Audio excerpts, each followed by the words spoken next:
Political show में अब बात जरा नीतीश कुमार की करते हैं, जो 2024 के चुनाव को देखते हुए एक बार फिर से एक्टिव नजर आ रहे हैं। अब उत्तर प्रदेश में कदम रखने की तैयारी में है नीतीश कुमार। दरअसल नीतीश कुमार 24 दिसंबर को वाराणसी में एक रैली करने वाले हैं। जी, वाराणसी प्रधानमंत्री नरेंद्र मोदी का संसदीय क्षेत्र। और इसके बाद 29 दिसंबर को दिल्ली में पार्टी कार्यकारिणी की बैठक करने जा रहे हैं नीतीश कुमार।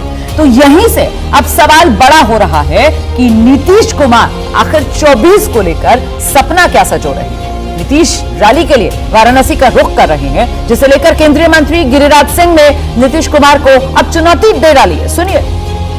वैसे रैली निकालने के लिए किसी को मनाहट नहीं है, रैली निकालें, लेकिन मैं एक आग्रह करता हूं नीतीश जी से कि बनारस में नरेंद्र मोदी के खिलाफ चुनाव लड़ने का भी आह्वान आप उसी दिन कर ले, अगर हिम्मत है तो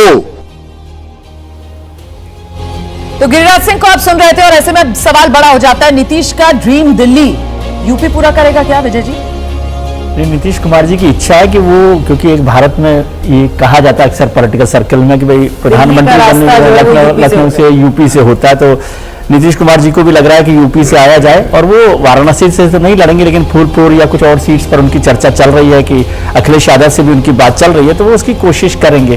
गिरिराज जी भी इसीलिए थोड़ा सा तंज में बात कर रहे हैं कि वाराणसी में प्रधानमंत्री के संसदीय क्षेत्र में रैली करना तो ठीक है, लेकिन चुनाव भी लड़ें। मुझे संभावना इसकी बहुत कम लगती है कि नीतीश कुमार वहां लड़ेंगे, लेकिन यदि वो दिल्ली के लिए जाना चाहते हैं तो उनको यूपी में आना चाहिए और एक पॉलिटिकल लड़ाई वहां पर लड़नी चाहिए। वो भी एक बड़ा बेहतर कदम होगा इंडिया गठबंधन के लिए। ये पॉलिटिकल मैसेजिंग किस रूप में करते हुए नजर आ रहे हैं नीतीश कुमार? मतलब इंडिया गठबंधन को भी यहां से संकेत है, क्योंकि नीतीश ये रैली कर रहे हैं, वो खुद वाराणसी जा रहे हैं। हाँ, नीतीश जी वाराणसी आ रहे हैं और मुझे लगता है नीतीश जी ने बिहार में जिस तरह से जाति जनगणना के आंकड़े जारी किए, उसके बाद जो आरक्षण दिया है 75%, पिछड़ों को, दलितों को, आदिवासियों सबको जो है, उसके बाद वो निकल रहे हैं अब। यानी कि वो एक मैसेज देना चाहते हैं पूरे उत्तर प्रदेश के, उत्तर भारत के पिछड़ी आबादी को, खासकर सामाजिक न्याय की जो आबादी है, कि भाई देखिए मैंने वहां डिलीवर किया बिहार में और मैं आ रहा हूं। और उत्तर प्रदेश में देखिए, उत्तर प्रदेश में अगर जाति समीकरण देखें तो उसमें करीब 10 से 12% के आसपास यादव है और 8% के आसपास कुर्मी है। और कुर्मी जो है वो आपका तराई से लेकर के बरेली, पीलीभीत से लेकर कानपुर देहात और बाराबंकी, बांदा, बुंदेलखंड, पूरे प्रदेश में फैला हुआ है वो, एक पश्चिमी उत्तर प्रदेश छोड़ करके। और जगह जगह तो यादव कुर्मी का जो गठबंधन मुलायम सिंह के जमाने में था, जिसमें मुस्लिम यादव कुर्मी जो बेनीप्रसाद वर्मा बड़े नेता हुआ करते थे, वो एक बड़ा लीथल गठबंधन था समाजवादी पार्टी के लिए। अगर इंडिया गठबंधन उस जातीय समीकरण को बना ले उत्तर प्रदेश में, तो बीजेपी के लिए एक चुनौती खड़ी कर सकता है। और मुझे लगता है नीतीश और अखिलेश शायद इस लाइन पर काम कर रहे हैं। तो और ये जो रैली है, ये इसीलिए उसका चुनाव कहां से लड़ेंगे, ये उनके लिए फूलपुर एक अच्छी सीट हो सकती है, मिर्जापुर सीट हो सकती है, लेकिन अब वो उनको तय करना है अखिलेश जी। लेकिन हम तो सवाल ये लेकर आए ना, आप कह रहे हैं कहां से लड़ना है चुनाव, उनको तय करना होगा। हम तो कह रहे हैं काशी का कुरुक्षेत्र, और काशी के कुरुक्षेत्र में मोदी वर्सेस नीतीश, इसकी संभावना 24 में लगती है आपको? देखिए, इसकी संभावनाएं हम बाद में देखेंगे। सबसे पहले हमें ये संभावना देख रहे थे कि नीतीश कुमार जी लगातार लगे हुए हैं विपक्षी गठबंधन के संयोजक बनने के लिए, और वो संयोजक नहीं बन पा रहे, तो हम इसको देख रहे हैं कि सत्ता पक्ष के लिए वो शक्ति प्रदर्शन कर रहे हैं। जबकि मेरा जो आकलन वो ये है कि वो अपने ही सहयोगियों के सामने इंडिया गठबंधन में शक्ति प्रदर्शन कर रहे हैं कि मैं लोकप्रिय हूँ, मैं उत्तर भारत में सबसे बड़ा चेहरा हूँ, इसलिए विपक्षी दल की कमान मेरे हाथ में होनी चाहिए। और उन्होंने उत्तर प्रदेश को इसलिए चुना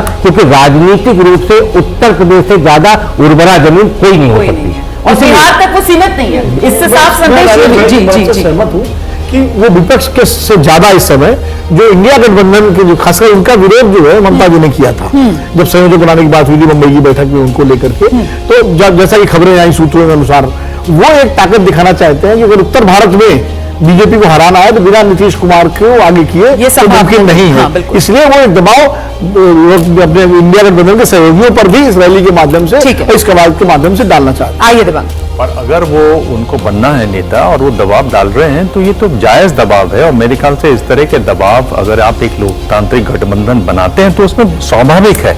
आप बता रहे हैं कि बहुत बड़ा राज्य है, 80 सांसद वहां से चुनकर आते हैं। प्रधानमंत्री नरेंद्र मोदी स्वयं अगर गुजरात छोड़कर उत्तर प्रदेश में आते हैं तो मैं भी वहां से लड़ रहा हूं, उसमें ऐसी कोई बात नहीं है। फूलपुर की बार बार बात हो रही है, फूलपुर अगर कॉन्स्टिट्यूंसी को देखें तो जब फूलपुर की बात होती है तो हमें जवाहरलाल नेहरू याद आते हैं जो वहां से चुनाव लड़े, वीपी सिंह याद आते हैं जो वहां से चुनाव लड़े। तो आप एक ऐसा कॉन्स्टिट्यूंसी चुनते हैं जहां से एक गूंज ये भी होती है कि जो यहां से लड़ता है वो प्रधानमंत्री बनता है। 71 में लड़े थे वीपी सिंह वहां से। तो ये बहुत एक अच्छी कोशिश है और एक बहुत लोकतांत्रिक कोशिश है, और अगर इससे उनका भाव बढ़ता है और अखिलेश से उनकी बातचीत हो जाती है। केसी त्यागी ने उनसे बात की और उसके बाद उन्होंने कहा कि हमने अखिलेश यादव से भी बातचीत हम लोग कर रहे हैं, दोनों नेता बात करके तय करेंगे, नीतीश कुमार स्वयं तय करेंगे। मुझे लगता है कि एक ऐसी कोशिश है जिससे विपक्षी गठबंधन जो एक तरीके से सोसा गया था, गायब हो गया था, उसमें एक ताकत मिलेगी, वो जगता हुआ दिखाई देगा। बिल्कुल। तो पॉलिटिकल शो देख रहे थे आप, जिसका समय 12 से 2, और देखना दिलचस्प होगा कि ये दावे वाला दाव जो नीतीश कुमार की तरफ से आगे बढ़ाया जा रहा है, जिसकी मैसेजिंग सत्ता पक्ष से ज्यादा फिलहाल अपने ही इंडिया गठबंधन के साथियों के लिए है, इससे वो हासिल क्या कर पाते हैं और क्या इसके जरिए इंडिया गठबंधन को एक नई ऊर्जा मिल पाती है, और चेहरे के तौर पर क्या इंडिया गठबंधन इसके बाद नीतीश कुमार को आगे बढ़ाता है। इन तमाम सवालों को लेकर नजर बनी रहेगी। फिलहाल हम सबको इजाजत दीजिए।